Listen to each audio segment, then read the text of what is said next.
예, 앞서 보신 것처럼 내란 우두머리 혐의로 사형이 구형된 윤석열 전 대통령의 체포방해 선고 공판이 오늘 열립니다. 네, 관련 내용들 스튜디오에서 양지민 변호사와 함께 짚어보겠습니다. 어서 오십시오. 안녕하세요. 안녕하십니까? 앞서 저희 기자가 짚어준 것처럼 서울중앙지법이 오늘 오후 2시부터 윤석열 전 대통령의 체포방해 등 혐의에 대한 1심 선고 공판을 진행을 하게 되는데 1심 선고가 법원의 허락으로 국민들에게 실시간으로 공개가 됩니다. 이번이 전직 대통령으로서는 세 번째 이제 생중계가 되는 건데요. 관련 내용부터 좀 짚어볼까요? 맞습니다. 과거에 이제 생중계가 됐던 사례를 좀 생각을 해보면 박근혜 전 대통령, 이명박 전 대통령에 대해서 이 선고 공판의 경우에 생중계로 역시 다뤄졌던 경우가 있었습니다. 이것이 가능했던 것은 2017년에 이 법원 방청 및 촬영 규칙이 개정이 됐거든요. 그러면서 이렇게 일반 대중들이 그리고 공익상 그러한 목적을 충족할 수 있는 부분에 대해서는 물론 재판부의 판단에 따라서 선고 공판이라든지 공판 절차에 대해서 이 중계를 허용할 수 있다라는 규정이 등장을 해서 그 규정을 근거로 해서 생중계가 가능해진 것이고요.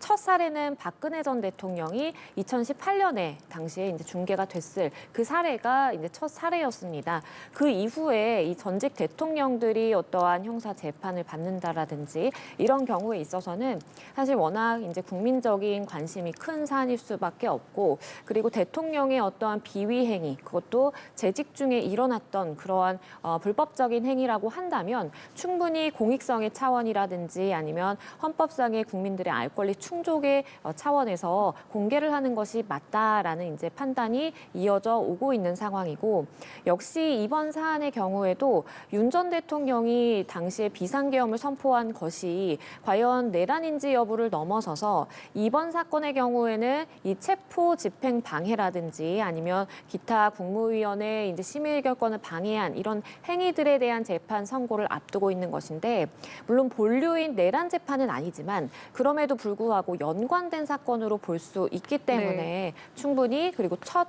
선고 공판이기 때문에 많은 사람들의 관심이 집중되고 있는 만큼 선고의 중개 필요성이 대두되었고 이 부분에 대해서 재판부가 허가를 한 그런 상황입니다. 그렇기 때문에 이게 실시간으로 이제 송출이 되고 저희 연합뉴스 TV에서도 오늘 이 내용을 바로 이제 저희도 TV로 여러분들께 보여드릴 예정인데 오늘 그럼 이 공판에 윤 전 대통령도 출석을 하는 겁니까?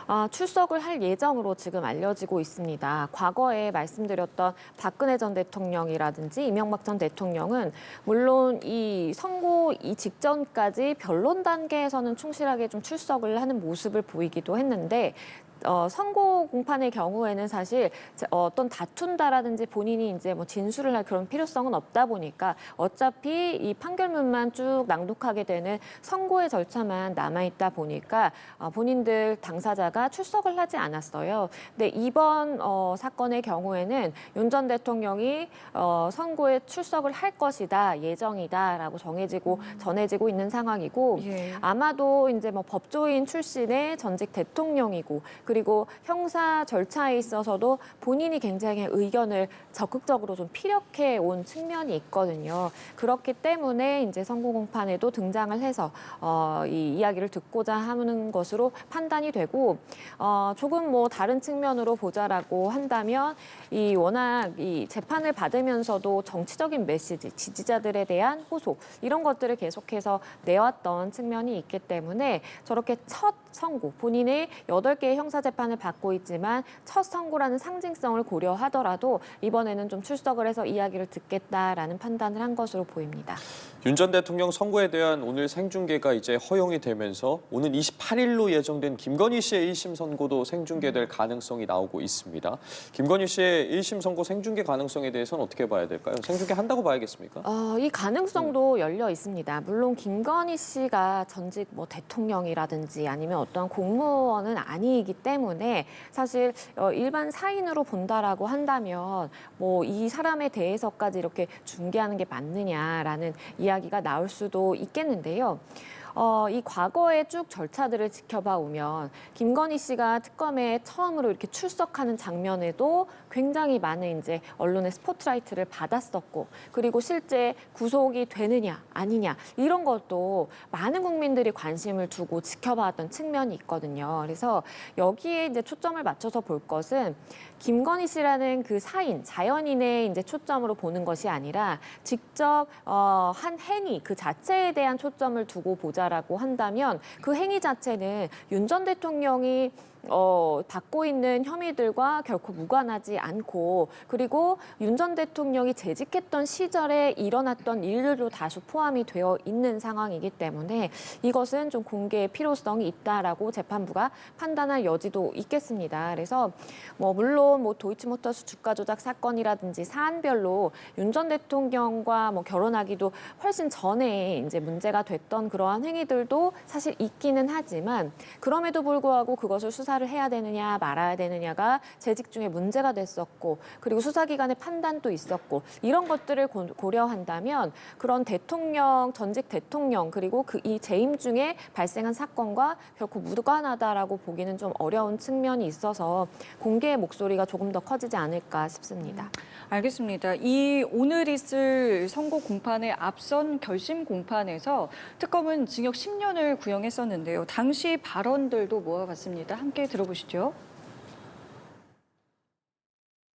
직권남용을 조사하다가 거기서 무슨 내란을 인지했다는 것 자체가 그거는 상상할 수 없는 얘기가, 이건 정말 코미디 같은 얘기라고 말씀을 드리고요. 계엄 해제했는데도 그냥 막바로 내란몰이 하면서 막 대통령 관저에 막 밀고 들어오는 거 보셨지 않습니까? 얼마나 이 대통령을 가볍게 생각을 하면 이렇게 하겠습니까? 피고인이 자신의 범행을 은폐하거나 정당화하기 위해 직권을 남용하고 국가 기관을 사유화한 것으로 중대한 범죄임에도 피고인은 본건 범행에 대해 대수롭지 않은 듯한 태도를 보이며, 피고인이 오히려 제왕적 대통령제를 견제하기 위해 우리 헌법이 마련한 통제 장치를 전혀 따르지 않은 것입니다. 이상의 선고형을 종합하면 이 사건 공소 사실 전체에 대하여 피고인에게 징역 10년을 선고함이 타당합니다. 자, 이게 결심 공판 때 내용이고 오늘 이제 그래서 선고 공판이 있는 것인데 어떤 순서로 진행이 되는 건가요? 일반적으로는 이 재판부가 주문을 가장 마지막에 이제 읽는 낭독을 하게 되는 것이고요. 그 전에 유무죄 사실에 대해서 사실관계 확정을 하고, 그리고 이 부분이 유죄다, 무죄다라면서 이유를 밝히는 것을 먼저 시작을 하는 것입니다. 그 이후에는 이제 양형 이유에 대해서 설명을 하게 되는데, 양형 이유라는 것은 이 사람이 죄를 지은 것은 맞지만 양형에 있어서 선고를 하는 형량을 정함에 있어서 어떤 부분은 유리하고 아니면 어떤 부분은 불리하게 작용할 수 있는 그런 요소들을 검토를 해서 최종적으로 어느 정도의 형을 내가 선고한다라고 재판부가 선고 형량을 밝히게 되는 것이고, 마지막 그 형량을 밝히는 것이 결국에는 이제 주문 낭독이라고 볼 수가 있겠습니다. 그래서 과거에 탄핵 심판을 지켜봤던 분들도 쭉 사실관계 나열이라든지 그렇게 판단하게 된 이유들을 낭독을 한 이후에 결국에는 파면에 처한다 아니면 아니다라는 이런 입장을 밝히는 수순이거든요. 그래서 이번 사건에 대해서도 크게 쟁점은 3가지 정도로 나눌 수가 있고, 받고 있는 혐의는 5가지 정도로 이렇게 정리가 될 수가 있겠는데, 특검 측에서 구형을 5년, 3년, 2년 이렇게 나눠서 했기 때문에 그러한 이 혐의별로 이 사실관계에 대한 설명이라든지 아니면 그 판단의 이유를 설명하게 될 가능성이 있습니다. 앞서 저희가 결심 공판들을 봤을 때 굉장히 긴 시간 진행되지 않았겠습니까? 오늘은 그렇다면 대략적으로 어느 정도나 걸릴 거라고 예상하십니까? 오늘은 사실 혐의를 뜯어보자라고 한다면 받고 있는 혐의 자체가 내란죄, 본류라고 볼 수 있는 내란 우두머리 사건과 비교하자라고 한다면 비교적 간명하거든요. 근데 다만 재판부 입장에서는 이게 생중계도 되고 많은 이제 국민들이 관심을 갖고 지켜보는 그런 선고이다 보니까 그러한 사실관계 사실관계를 확정하고 그 이유를 설명하는 것에 대해서 일반 피고인들에게 하는 것보다 더 상세하고 그 이유를 더 이제 자세하게 낭독을 하고 설시를 할 가능성이 있습니다. 그렇게 된다라고 한다면 일반적으로 누군가가 이런 비슷한 사안에 대한 혐의를 받고 재판을 받는다 하면 글쎄요, 한 1시간 정도면 그래도 쭉 읽는 것이 충분하다라고 판단이 될 수도 있겠는데 국민적인 의혹 해소 차원이라든지 재판부의 입장을 혹시나 오해인할 거나 오해할 만한 그러한 불씨를 종식시키겠다라는 차원에서 자세하게 설시하고 그것을 다 읽어나가는 낭독의 절차를 거친다라고 한다면 조금 더 길어질 수는 있겠습니다. 근데 그럼에도 불구하고 뭐 다른 이 지켜봐 왔던 절차처럼 그렇게 뭐 수시간이 되고 뭐 이럴 가능성은 낮다라고 보여집니다. 그러면 오늘 그 각각의 혐의별로 양형이 정해지는 겁니까? 그렇습니다. 그러니까 지금 특검 측에서 이야기를 한 것은 체포집행 방해 혐의가 아무래도 지금 받고 있는 혐의들 중에 가장 사실 중하다고 볼 수가 있거든요. 그래서 이 부분에 대해서 5년 구형을 하고 그리고 국무위원들의 심의의결권을 방해했다라는 그런 혐의 등을 묶어서 3년 그리고 추후에 그러한 계엄 선포문을 부서된 것을 전제로 해서 마치 계엄이 선포된 것처럼 네. 하려고 했다가 폐기한 그 부분에 대해서 2년 이렇게 선고를 한 것인데 재판부는 이 부분에 대해서 5년 구형이 나왔는데 내가 한 3년 정도 하겠다 내지는 뭐 아니면 이 부분은 3년인데 뭐 1년 정도 하겠다 뭐 이런 식으로 이제 판단의 그 기준을 잡고 판단을 했을 것이거든요. 그래서 그 혐의별로 이제 나누어서 최종적으로 얼마에 선고를 하겠다라는 취지로 나아가게 될 것입니다. 크게 보면 이제 3가지 혐의에 대한 법원의 판단이 나오게 되는 건데 어쨌든 오늘의 선고가 앞으로의 내란 재판에도 좀 영향을 미칠 수 있기 때문에 좀 눈여겨볼 점들도 있지 않겠습니까? 어떤 부분 주목해봐야 될까요? 지금 그래도 이제 물론 지금 체포방해 혐의로 첫 선고가 나오는 것이고 그리고 내란죄를 맡고 있는 그 직위원 재판부와는 다른 이제 재판부이기 때문에 원칙적으로는 다른 재판부의 어떤 사실관계 판단이라든지 양형의 판단에 다른 재판부의 판단이 귀속되지는 않습니다. 예. 그렇기 때문에 같은 사실관계 행동을 두고도 두 재판부가 서로 다른 판단을 내리는 것은 얼마든지 가능해요. 근데 다만 이렇게 사회적인 관심과 집중도가 높은 사건에 대해서는 만약에 1심 재판부의 사실관계 인정이라든지 판단이 다 제각각으로 달라지게 되면 굉장히 사회적으로 혼란을 가중시킬 수가 있거든요. 그렇기 때문에 일부분 오늘 선고되는 그 선고의 기준이 되는 사실관계에 대해서